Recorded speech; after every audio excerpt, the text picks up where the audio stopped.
los pequeños criminales que cambian los juguetes por las armas en nuestro país. Les mostramos ahora la realidad que viven muchos de los niños que lamentablemente son reclutados a las filas del crimen organizado. El Ponchis, integrante del Cártel del Pacífico Sur, fue detenido en Morelos por el asesinato de 4 personas en 2010. Tenía solo 14 años y llevaba 3 trabajando con el narco. ¿Cuántos ejecutaste, dices? 4. Juanito Pistolas era parte del Cártel del Noreste cuando en 2019 fue decapitado por las balas en un enfrentamiento con la policía de Tamaulipas. Tenía solo 16 años. El Chapito, detenido por participar en el ataque armado contra una fiesta en Chimalhuacán en marzo del 2023. Murieron 8 personas, entre ellos un niño de la misma edad que él, solo 14 años. En México, más de 30,000 niños están enfilados en el crimen organizado. Los reclutan entre los 11 y 15 años porque no solo pasan desapercibidos, sino que las penas que enfrentan son muy cortas o inexistentes. Edgar N., el Ponchis, cumplió 3 años en prisión y al salir regresó a San Diego, California. Juanito Pistolas fue detenido en 2015, pero lo dejaron en libertad por solo tener 13 años. El Chapito está en espera de que inicie su proceso penal, la misma espera de Khaled N., quien a sus 12 años asaltó 10 tiendas en Monterrey usando un cuchillo.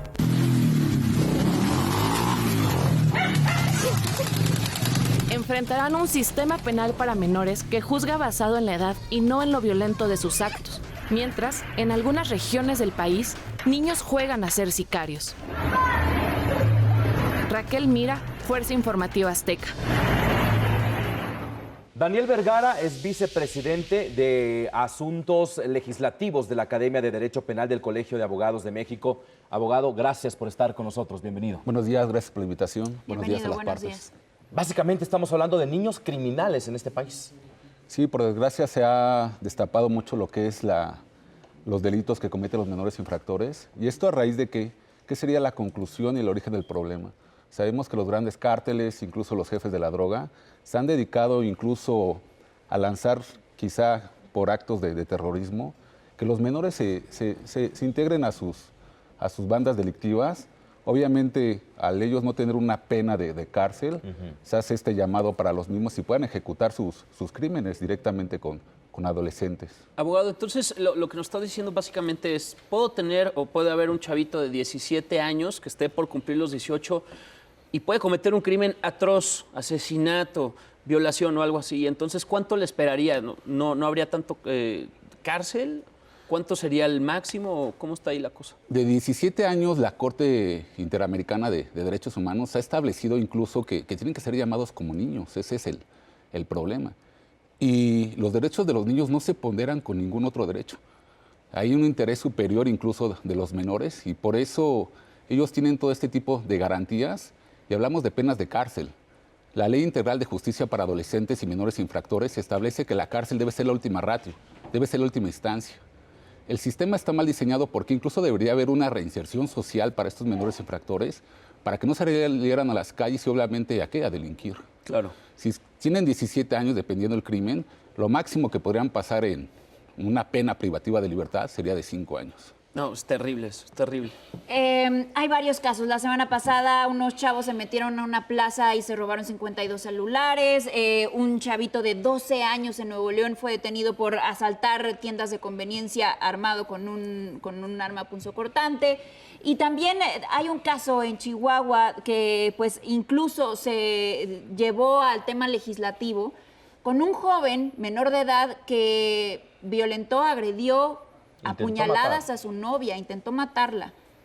¿Qué pasa en esos casos, por ejemplo? Tocando el tema del joven de 12 años, ellos nunca van a irse a la cárcel por la edad mínima que tienen.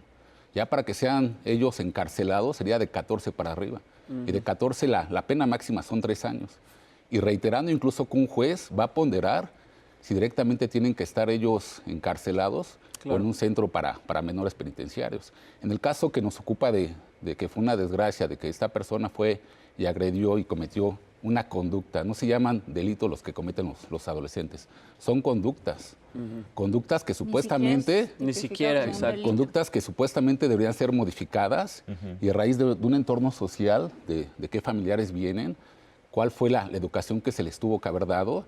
Y obviamente va a ser llevado ante un juez del sistema penal especializado en menores infractores y la pena máxima que se llegara a determinar serían 5 años. Ellos nunca van a pasar a lo que sería un reclusorio para varones. Quisiera tocar el tema que Estados Unidos es el único país que sí juzga a los menores como adultos. ¿A partir de qué edad los juzgan allá? A partir de los 12 años. Es el único antecedente incluso donde sí les han dictado sentencias vitalicias.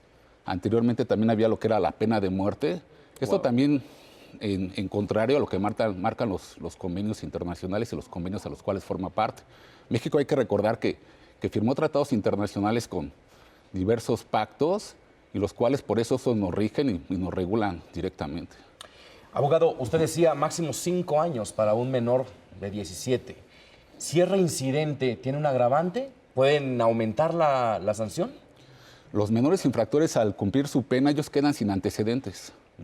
Ellos no se maneja lo que son reincidentes, como tú comentabas, y por eso sí se podría quizá legislar, pero en casos específicos de delincuencia organizada, secuestro, feminicidio, obviamente quizá para que el crimen organizado, al saber que estas conductas que realizan los adolescentes, pues no van a ser tan reiteradas. Claro. Porque el problema directamente ya va con el crimen, que al saber que los menores también qué situaciones viven de calle, pobreza, que extrema, que esa es otra conducta que también ellos por eso se enfocan y buscan una salida alterna para conseguir dinero, se podría hacer ahí una legislación. ¿Los padres o tutores de algún menor que tiene este tipo de conductas pueden enfrentar a la justicia en algún punto? Ellos no pueden enfrentar a la justicia. Si ellos tienen padres, tutores o una persona que ejerza la patria potestad, pues ellos se tendrán que encargar directamente de la sanción que le llegara a poner el juez. Como he reiterado, se les trata como niños, así lo estableció ya el Convenio Internacional de Pactos y Derechos Políticos y Civiles que México forma parte. Las personas que no hayan cumplido 18 años se les tiene que decir como niños, pero niños bajo qué condiciones, Claro. bajo qué conductas, bajo qué malicia, bajo qué dolo ya actúan cuando cometen estos crímenes. Se podría realizar quizá un estudio, un análisis, y en esa relación de endurecer las penas, México, por desgracia, no tenemos lo que es una justicia restaurativa como en Canadá, en otros países de primer mundo. Que sería una justicia restaurativa que directamente sí se trabajara de una forma psicológica, integral, incluso con las víctimas. Y no protegiendo a los delincuentes. Exactamente. Sí, es terrible, de verdad. A mí no me cabe en la cabeza cómo un chavito de 17, casi a punto de cumplir 18, puede cometer un asesinato y de pronto estar nada más 5 años en la cárcel, sale ni antecedentes penales, ¿no? De verdad es terrible. Y bueno, pues vaya, uno de muchos vacíos legales que existen en nuestro país, ¿no? Pues sí se podría hacer ahí un llamado al Congreso para que se pudiera regular y legislar esta situación. Claro. Pero ¿Y en ese previamente, sentido sí se está legislando o es un tema que tampoco les interesa a los legisladores? pues como te he reiterado, los menores están protegidos por convenios. Sería muy delicado legislar en esa situación. Se podría buscar que se endurecieran las penas, pero quizá no privativas, sino el seguimiento que se les va a dar a estas personas que cometieron estas conductas. Y entender también el entorno social, la familia y todo, ¿no? Porque pues, lo decíamos, se enseña en las escuelas, pero se educa en casa. En fin. Exactamente. Bueno, pues muchísimas gracias por haber estado con nosotros, Gracias, abogado. Daniel Gracias. Vergara. Gracias por estar con nosotros esta mañana.